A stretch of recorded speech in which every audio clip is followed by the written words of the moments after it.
नमस्कार। आज मैं फिर आपके सामने अपराध की एक और घटना लेकर आया हूँ। आज के अपराध की घटना बहुत पुरानी है, कोई 21 साल पुरानी है। लेकिन आज भी इस घटना का रिलेवेंस है। प्रदेश राजस्थान, जिला श्री गंगानगर, थाना था जवाहर नगर। बात 14 मई की है, 2004 की। 14 मई 2004 को शाम करीब 7 बजे एक महिला जवाहर नगर थाने पर आई और उसने ये लिखाया कि मैं 20 अप्रैल 2004 को अपने गुरुजी के आदेश पर अपने मायके गई थी। मायका उसका वहाँ से कोई 50-60 किलोमीटर दूर ही था। तो वो वहाँ गई थी और वहाँ से जब वो 8 मई 2004 को लौट कर आई तो उसके पति वहाँ पर नहीं मिले। अर्जुन नगर उनका अर्जुन कॉलोनी में उनका निवास था और वहाँ पर उनके पति नहीं मिले। महिला ने बताया कि वो अपनी 2 बच्चियों के साथ अपने पीहर गई थी, क्योंकि ऐसा गुरुजी का आदेश था। तो लौटने पर हमें उनके अपने पति का कुछ भी पता नहीं लगा। 12 मई को लौट कर आई। उसने सीधे वहाँ से गुरुजी के आश्रम गई और ये बताया कि उसे इस वजह से गई कि हो सकता है उनके पति गुरुजी के आश्रम गए हों, क्योंकि उनके पति का गुरुजी पर बड़ा अटूट विश्वास था और वही अपनी पत्नी को भी गुरुजी के आश्रम में उनसे मिलवाने गए थे और धीरे धीरे पत्नी का भी बड़ा विश्वास हो गया अपने गुरुजी पर। उन्होंने गुरुजी से पूछा कि कहाँ गए हैं हम, लौट कर आए, आपने कहा था पीहर जाने को, और लौट कर आई तो वो अपने घर पर नहीं मिले। तो गुरुजी ने बताया कि वो चंतापूर्णी माता माता के दर्शन के लिए गया हुआ है। गुरुजी के 2 चेले भी लगातार उनके उस आश्रम में निवास करते थे। उनकी सेवा शुश्रूषा में लगे रहते थे हर समय। चूंकि वो पहले आश्रम में ही ये दंपत्ति रहा करते थे, तो महिला ने उनसे भी अलग अलग पूछताछ की, जानकारी करने की कब दिखाई दिए थे, अंतिम बार कब आए थे, हो सकता है गुरुजी से न मिले हों। तो उन लोगों ने भी वही जवाब दिया कि वो चंतापूर्णी देवी के दर्शन करने के लिए गए थे और उसके बाद लौट कर नहीं आए। बहरहाल 12 और 13 पूरा दिन वो गुरुजी के आश्रम, अपने मोहल्ले, रेलवे स्टेशन, बस स्टैंड, इन सब जगह पर घूमी। लेकिन जब पति का बिल्कुल पता नहीं लगा तो 14 मई 2004 की शाम करीब 7 बजे थाने पर उसने गुमशुदगी लिखवा दी। खैर, पुलिस उसके साथ आई और उसने गुरुजी के डेरे पर गई और गुरुजी के लोगों से वहाँ पूछताछ की। उसने ये पूछा पुलिस ने कि आप गुरुजी के पास कैसे आई और गुरुजी से आपकी क्या कितनी उनके ऊपर आस्था है। तो महिला ने बताया कि वो गुरुजी से जून 2001 में मिली थी। उसके पति ने ही गुरुजी से मिलवाया था। महिला का पति शराब का आदी था, साथ ही वो चर्म रोग से बहुत परेशान था।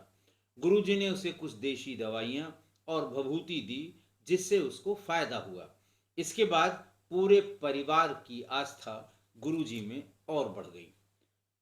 8 मई 2004 को गुरुजी ने अचानक इस महिला को बुलवाया और ये कहा कि तुम अपने पीहर चली जाओ अपने बच्चों के साथ। तो वो थोड़ा महिला ने बताया कि वो थोड़ा अचंभे में भी आई कि वो बराबर आश्रम में रहने की बात करते थे और कैसे वो आश्रम छोड़कर पीहर जाने के लिए कह रहे हैं, बल्कि ये कह रहे हैं कुछ दिनों के लिए चली जाओ फिर लौट के चली आना। इसके लिए उन्होंने कार का भी इंतजाम किया, अपने एक भक्त से कह के कार मंगवाई और कहा कि अपने बच्चों के साथ तुम पीहर चली जाओ। वो हैरान बहुत थी, लेकिन चूंकि गुरुजी का आदेश था और गुरुजी पर बड़ी विकट आस्था थी इस महिला और उसके पति की, लिहाजा वो अपने पीहर चली गई और 12 मई को घर लौट के आई। लौट के देखा उसके पति घर पर मौजूद नहीं हैं। तो फिर 2 दिन तक उसने इधर उधर तलाश किया और 14 मई की शाम 7 बजे वो थाने पर पहुंच गई। उसने पुलिस को बताया कि वो पहले गुरुजी के यहाँ ही रह रही थी। बल्कि ये भी बताया कि वो वहाँ से सिरसा से श्री गंगानगर आई थी और फिर यहाँ आकर वो गुरुजी से मिली और गुरुजी के आश्रम में ही रहती थी। गुरुजी ने उसको ये कहा कि इस आश्रम के जिस भाग में वो रह रही है उसका उसे विस्तार करना है और बहुत बड़ी जमीन उन्होंने ले ली है गुरुजी ने। उस पे वो पंडाल इत्यादि का निर्माण कराने जाने वाले हैं या कराने वाले हैं। उन्होंने अपने किसी भक्त से कह के अर्जुन कॉलोनी में उसको एक रूम एक कमरा दिलवा दिया और ये कहा कि पति खुद और अपने बच्चों के साथ वहीं रहो। जब ये हम पूरा निर्माण करा लेंगे तो इसमें से एक नहीं 2 कमरे तुम्हें रहने के लिए दे देंगे। और गुरुजी के इसी आदेश और आश्वासन पे वो अर्जुन कॉलोनी में रहने लगी। इतना जानने के बाद पुलिस को ये लगा कि काफी दिन ये महिला यहीं रही है, पति के साथ रही है। बच्चों की उम्र पूछी पुलिस ने तो पता लगा कि उसकी बड़ी लड़की 16-17 साल की है। पुलिस को कुछ अंदेशा हुआ। पुलिस ने गुरु और उनके दोनों चेलों से पूछताछ की। भीड़ लग गई, तमाम चेले इकट्ठा हो गए। पुलिस गुरुजी को परेशान कर रही है, लिहाजा गुरु और उनके दोनों चेलों को लेकर पुलिस थाने पर पहुंच गई। उनको हिरासत में लिया गया और कड़ाई से पूछताछ की गई, लेकिन वो कुछ बताने से रहे। पुलिस ने पूरे परिसर के एक एक कोने की तलाशी ली। तभी उनको आश्रम के उनके डेरे के पीछे वाले भाग में ताजी खुदी हुई मिट्टी मिल गई। पुलिस ने लेबर को बुलवा के जैसे ही उसको खुदवाना शुरू किया तो उसमें उस आदमी की या महिला के पति की लाश बाहर निकाली गई। ये देखकर महिला के होश उड़ गए। उसे समझ में नहीं आ रहा था कि आश्रम में जहाँ गुरुजी रहते हैं, 2 चेले उनके वहाँ परमानेंट रहते हैं, सैकड़ों उनके भक्त वहाँ आते जाते रहते हैं। ऐसे में उसके पति को कैसे इसी आश्रम में खोद के गाड़ दिया। बेसिकली पिछवाड़ा हिस्सा वो उसका था जहाँ गुरुजी निवास करते थे, लेकिन था वो आश्रम के अंदर ही। बहरहाल पुलिस इस परेशानी में पड़ गई कि आखिरकार ये हुआ कैसे। या तो गुरुजी की अनुपस्थिति में, गुरुजी की गैर जानकारी में उनके चेलों या किसी सेवादार ने ये कांड कर दिया, या फिर हो सकता है गुरुजी को भी इस हत्या का आइडिया हो। खैर, फिर बात शुरू हुई कि ये लोग कब से यहाँ रह रहे थे, क्या क्या रह रहे थे। 2 चेलों में एक चेला थोड़ा कमजोर था, वीक था।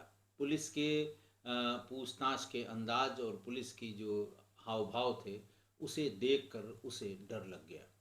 उसने पुलिस अधिकारियों से कहा कि मैं आपसे अकेले में बात करना चाहता हूँ। पुलिस ने कहा बिल्कुल ठीक बात है। पुलिस तो ये ढूंढती रहती है कि इस ग्रुप में या इस गैंग में कोई एक आदमी टूट जाए और हमें पूरी बात पता लग जाए ताकि हम अपनी इन्वेस्टिगेशन को आगे की दिशा में ले जाएं। उस चेले ने अलग जाकर पुलिस अधिकारी को या थाना अध्यक्ष को ये बताया कि देखिए साहब, गुरुजी को इसके पति ने जो जिसकी लाश निकली है, गुरुजी की बड़ी लड़की के साथ आपत्तिजनक अवस्था में देख लिया था। हालांकि वो बच्ची है, 16-17-18 साल की होगी। जब उसको आपत्तिजनक अवस्था में बिना कपड़ों के देखा तो ये आदमी आग बबूला हो गया और पूछा, गुरुजी आप पे हम लोगों की इतनी आस्था है, आपने ये क्या किया? तो उन्होंने कहा, भाई तुम्हें इतना जबरदस्त चर्म रोग है और तुम्हारे बच्चों को ये चर्म रोग ना पकड़ ले या उनमें ट्रांसफर ना हो, इसका हम इलाज कर रहे हैं। जितने भी ये पकड़े गए हैं अब तक, बाबा और ये जो मौलवी मौलाना ढोंगी जितने हैं, ये सब अपने अपने उन कामों का यही एक्सक्यूज देते हैं कि हम इलाज कर रहे थे, हम ऐसा कर रहे थे, हम वैसा कर रहे थे। ये कभी सीधे सीधे नहीं बताते हैं कि ये वो अपनी काम वासना के अधीन उन्होंने ये कुकृत्य किया है। बहरहाल पुलिस ने जब ये झगड़ा हुआ तो फिर चेले भी आए और बाकी सब लोग आए और ये समझाया कि नहीं नहीं गुरुजी ऐसा नहीं कर सकते, गुरुजी जरूर कोई इलाज कर रहे होंगे। और फलाना है ढिकाना है, बचाव किया, बात वहीं दब गई। लेकिन गुरु जी के दिमाग में, मन में ये बात कील की तरह धंस गई कि इस आदमी ने अपनी बेटी के साथ मेरे दुष्चरित्र होने का प्रमाण खुद देख लिया है, ये कभी भी परेशानी पैदा कर सकता है। अगले ही दिन उसने उसकी पत्नी को बुलाकर कहा कि तुम अपने मायके चले जाओ। उसने भी पूछा कि भाई अचानक गुरुजी क्या हुआ? बोले नहीं, मैं कुछ अनिष्ट देख रहा हूँ, इसलिए तुम थोड़े दिन के लिए चली जाओ, 1 महीने में वापस आ जाना, तब तक वो बला टल जाएगी। अब देखिए इन पापियों को, इन जो धूर्तों को, महिला को और उसके बच्चों को उसके पीहर भेज दिया। अच्छा, पति बहुत खुश हुआ, उसने एक बार भी रोकने की कोशिश नहीं की। उसको ये लगा कि बच्ची यहाँ से दूर रहेगी तो कम से कम बच्ची हमारी सुरक्षित रहेगी, वो बाबा के या गुरु के चंगुल से मुक्त रहेगी। इसलिए उसने भी पूरा दम लगाया कि उसकी पत्नी और बच्चे अपने पत्नी अपने बच्चों को लेकर मायके चली जाए। और वो गुरु जी ने ही गाड़ी का इंतजाम किया और उन लोगों को वहाँ से भिजवा दिया। क्योंकि गुरु जी ने कहा कि तुमको जाना है, तो गुरु की बात कभी वो महिला टालती नहीं थी और इसीलिए उसने उनकी आज्ञा का पालन किया और उसके पति ने भी पूरा पालन किया। और उसके बाद जब उसने ये इंश्योर कर लिया कि गाड़ी वाला उसको पीहर छोड़ के वापस आ गया है, तब फिर उसने उसके पति को बुलवाया। चेलों को पहले से तैयार रखा था और आते ही फिर उसने वही शुरू किया कि तुम क्या कह रहे थे? तुम्हारी बेटी के साथ मैं कुकर्म कर रहा हूँ, तुम्हें शर्म नहीं आई? दुनिया भर की बातें, बहाना जो होता है एक झगड़ा करने का, तो बहाना ढूंढा और फिर दोनों चेलों ने मिलकर उसकी पिटाई करनी शुरू की। फिर बाद में उसे उसके सीने पर गुरुजी स्वयं सवार हो गए और दोनों चेलों ने गला दबाकर उसकी हत्या कर दी। उस समय वो बहुत चिल्लाया, बचने के लिए तमाम कोशिश की, लेकिन बताते हैं, चेलों ने ही बताया कि उसकी जान पूरी तरह से निकली नहीं थी। तब तक गुरुजी ने गड्ढा खुदवा के और उसे उसमें गड़वा दिया। गड़वाने के बाद ही संभवतः उसकी मृत्यु उसके भीतर हो गई होगी। पुलिस ने इतना, जब लाश की बरामदगी उन्हीं लोगों के कहने पर हो गई, तो पुलिस ने गुरु और उनके दोनों चेलों को गिरफ्तार किया और उनको कोर्ट में प्रस्तुत किया। ट्रायल के समय दोनों में से उसी चेले ने, जो वीक लिंक था, जिसने सारी चीज़ें बताई थी, वो सरकारी गवाह बन गया। जब वो सरकारी गवाह बन गया तो फिर उसको पुलिस ने भी उस चार्जशीट से बाहर कर दिया। उसके ऊपर कोई आरोप नहीं लगाया, क्योंकि अकेला वही चश्मदीद गवाह था जो सरकारी गवाह बन गया, ताकि ट्रायल अच्छा हो सके, मजबूत हो सके और इन लोगों को कानून के गिरफ्त में लाया जा सके। तो गुरुजी और उनके दूसरे चेले को 3 अगस्त 2008 को फास्ट ट्रैक कोर्ट से उम्र कैद की सजा सुनाई गई। गुरुजी और उनके चेले प्रभावशाली थे, पैसा बहुत था। दोनों ने उम्र कैद के इस निर्णय के खिलाफ हाई कोर्ट में अपील की।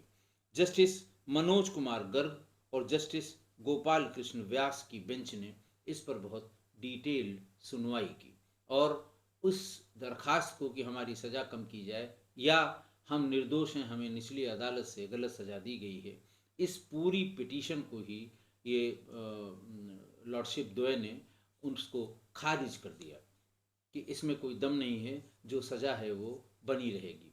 बहरहाल ये लोग सुप्रीम कोर्ट गए हैं, जहाँ से इनको कोई अनुतोष नहीं मिला है और ये दोनों आज भी जेल में हैं।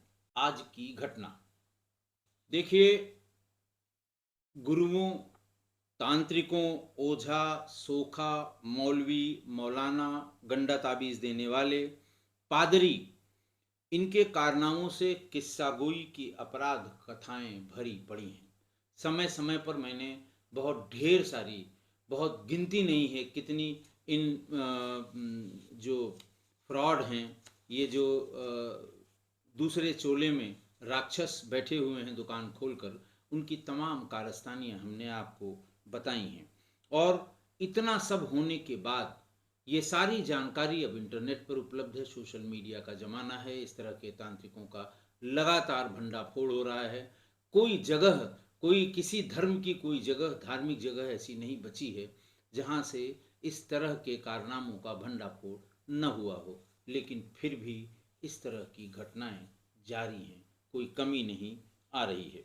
आज भी आपको सार्वजनिक शौचालयों की दीवारों पर, ट्रेनों की जनरल बोगी में, ट्रेन के शौचालयों में, बस अड्डों के सार्वजनिक जो वेटिंग एरिया है उसमें, और शौचालयों में पोस्टर्स और स्टिकर्स आज भी आपको लगे हुए मिल जाएंगे, जिसमें वही दावे के साथ खोया हुआ प्यार वापस पाएं, जिसको प्यार करते हैं वो आपकी हो जाए, इस तरह के शब्दों में ये विज्ञापन होते हैं। एक बार मिलें, नीचे उसमें 3-4 मोबाइल नंबर लिखे होंगे, फ़ोन कर लें, फ़ोन कर लें। अब एक नया इसका पिछले 8-10 महीने में एक नया विज्ञापन शुरू हुआ है कि अब मिलने की भी आवश्यकता नहीं है। व्हाट्सएप पर अपनी और अपने जिसको आप पसंद करते हैं उसकी फ़ोटो भेजिए, और गुरुजी 15 दिन के भीतर गुरुजी का कारनामा देखिए। तांत्रिक का या जो भी नाम, बंगाली बाबा का बहुत तरह के नाम हैं। और अगर आप कभी अब की बार कभी इस तरफ जाएं, सार्वजनिक शौचालयों में देखने की कोशिश करें, बसों में देखें, जनरल डिब्बे की बोगी में देखें, और बस अड्डे के वॉशरूम में, बाथरूम में देखें, आपको हर जगह मिलेंगे। हर एक में मोबाइल फ़ोन होगा। आप मिलाएंगे वहीं खड़े खड़े, एक रिंग में फ़ोन उठ जाएगा, फ़ौरन आपको क्यूआर कोड दिया जाएगा कि 2100 रुपये इसमें ट्रांसफ़र कर दें। आप अपनी फ़ोटो और फलाने की फ़ोटो, ठिकाने की फ़ोटो तत्काल भेज दें। अभी गुरुजी यहाँ पर तंत्र मंत्र शुरू करेंगे और ऐसी तैसी हो जाएगी। और उसमें और तरह के दावे, इस तरह के छोटी छोटी स्लिप या जो स्टिकर्स हैं उसमें लिखे होते हैं कि काला जादू से, जादू टोने से, मुटकरनी से, इन सब से निजात पाइए, 15 दिनों में बाबा जी का असर न हो तो पैसे वापस। तो ये ट्रेंड अभी भी चल रहा है, इतना सब होने के बाद भी आज भी यही चल रहा है। बाबाओं और गुरुओं के बड़े बड़े आश्रम, बड़े बड़े पंडाल, और पुरुषों से ज़्यादा महिला भक्तों की भीड़, लाखों करोड़ों का चढ़ावा, लेकिन शिकार सबसे ज़्यादा महिलाएं और बच्चियां। किसी भी धर्म की बात कर रहा हूँ मैं, ऐसा नहीं है कि सिर्फ एक धर्म में ही ऐसा, सारे धर्मों में है ऐसा, भरे पड़े हैं लोग। तो पता नहीं ये महिलाएं कितना विश्वास करती हैं इन धूर्तों पर। इतना विश्वास आप किसी भी इस तरह के पंडाल में, इस तरह के प्रवचन में आप देखिए, भरी पड़ी होंगी महिलाएं कि अपना सब कुछ गंवा देने के बाद भी वो उनका साथ छोड़ने को या अपनी निष्ठा बदलने को तैयार नहीं है। नाम आप सभी जानते हैं, कौन कौन इस तरह के कुकर्मों में जेल में बंद है। आपको सबसे पहला नाम जो मिलेगा वो आशाराम बापू का, गुरमीत राम रहीम का, डेरा सच्चा सौदा, बाबा रामपाल का, एक और स्वामी थे जो जेल में बहुत दिन तक रहे, स्वामी प्रेम आनंद। दूसरे स्वामी थे स्वामी अमृत चैतन्य, स्वामी विकासानंद।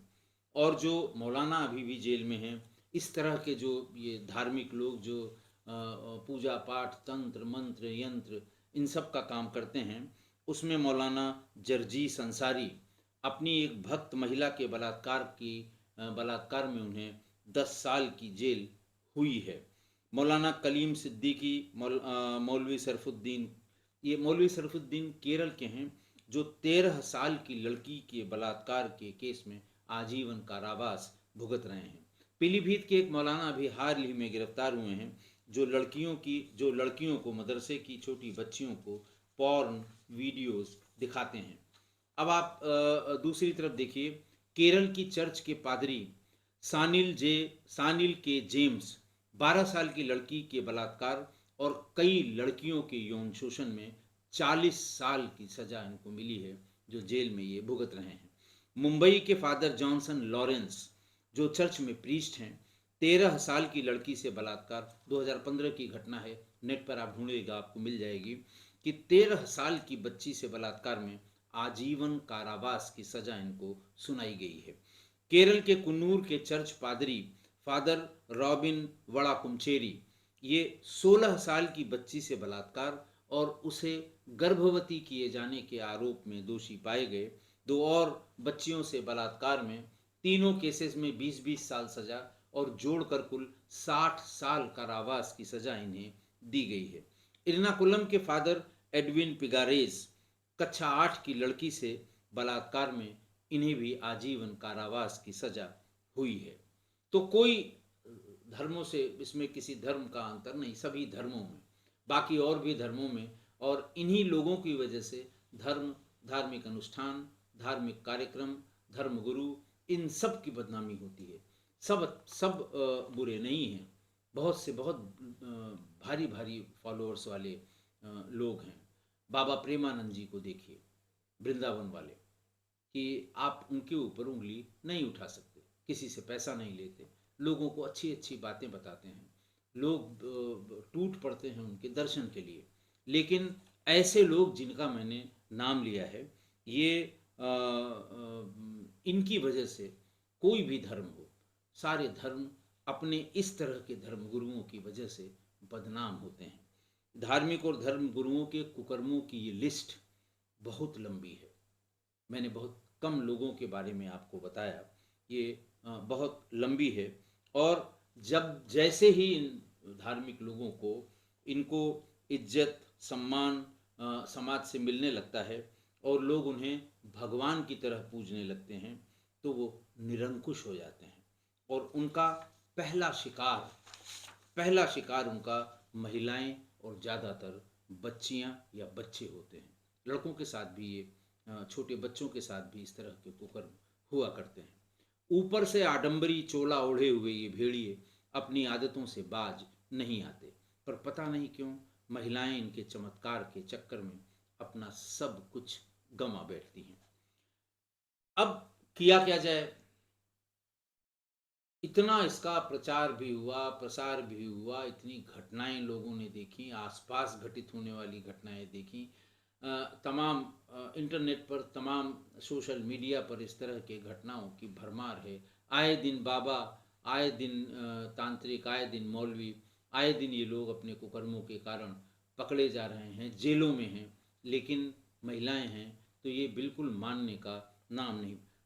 लोग भगदड़ में कुचल गए। भी पश्चिमी उत्तर प्रदेश में जो भगदड़ हुई थी एक बाबा जी के चक्कर में, जो पहले एक पुलिस उप निरीक्षक थे, लेकिन अब वो, उन पर आस्था हो गई, महिलाएं ही महिलाएं, बच्चियां ही बच्चियां, आदमी ही आदमी, और उनके दर्शन के लिए या उनके पैरों की रज पाने के लिए भगदड़ हुई, बहुत से लोग मारे गए। तो इतना ज़्यादा भक्ति में लीन है। और मैं कहता हूँ ठीक है, आपकी भक्ति किसी के प्रति है तो आप लीन रहिए, आप उनके पास आशीर्वाद लेने के लिए भीड़ लगाए रहिए, आप उनसे अपना इलाज कराने के लिए लाइन में लग जाइए, कोई आपत्ति नहीं है। लेकिन कृपया अपनी अविवाहित लड़कियों और छोटी बच्चियों को ऐसे लोगों के पास कदापि न ले जाएं। और बाबाओं के, इस तरह के बाबाओं के जो दुकान लगाकर बैठे हैं, इनके पास तो कतई न ले जाएं। कब इनकी कुदृष्टि, कब इनकी काम वासना जाग जाए और ऐसे बच्चों का नुकसान हो। और दूसरा ये है कि भाई अब तो ऑनलाइन का, हर चीज़ ऑनलाइन है, पूजा पाठ भी ऑनलाइन है, सवेरे सवेरे तमाम मंदिरों की आरतियाँ ऑनलाइन लोग देखते हैं।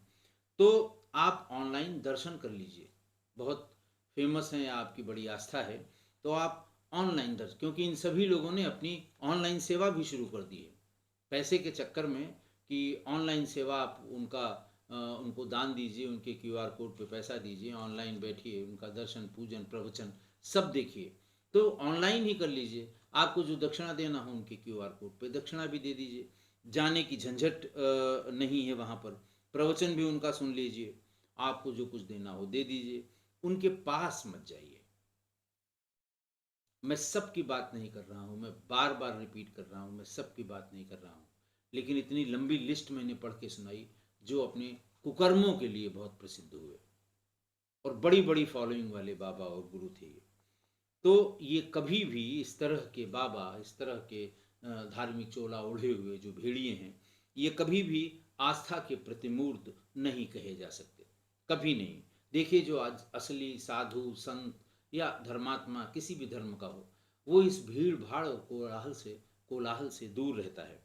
वो पहाड़ों में, गुफाओं में, कंदराओं में वहाँ जाता है, साधना करता है, लोगों से मिलना भी पसंद नहीं करता। भीड़ तो वो बिल्कुल पसंद नहीं करता। और आप अगर ऐसे किसी महात्मा से, सिद्ध पुरुष से मिलना भी चाहें, तो बड़ी मुश्किल से आप उनसे मिल सकते हैं। तो वो वहाँ साधना करते हैं। वो सड़क के किनारे दुकान सजा कर नहीं बैठते कि तुम भी आओ और तुम भी आओ। बड़ी-बड़ी भीड़ नहीं इकट्ठा करते वो। उनका इन सब आडंबरों से कोई लेना-देना नहीं है। इसलिए ऐसे बाबाओं से, ऐसे मौलवियों से, ऐसे पादरियों से, इन लोगों से कोसों दूर रहिए। मत पड़िए इनके चक्कर में। और महिलाओं से विशेष आग्रह है कि मत इनके चक्कर में मत पड़िए। इनके कारनामे देखिए, ढूँढ लीजिए इंटरनेट पे, 1000 से कम घटनाएँ नहीं हैं, आज की तारीख में। इसलिए इनसे दूर रहिए, क्योंकि सावधानी हटी, दुर्घटना घटी। आशा है आप मेरी इस बात से सहमत होंगे। आज के लिए इतना ही। बहुत-बहुत धन्यवाद।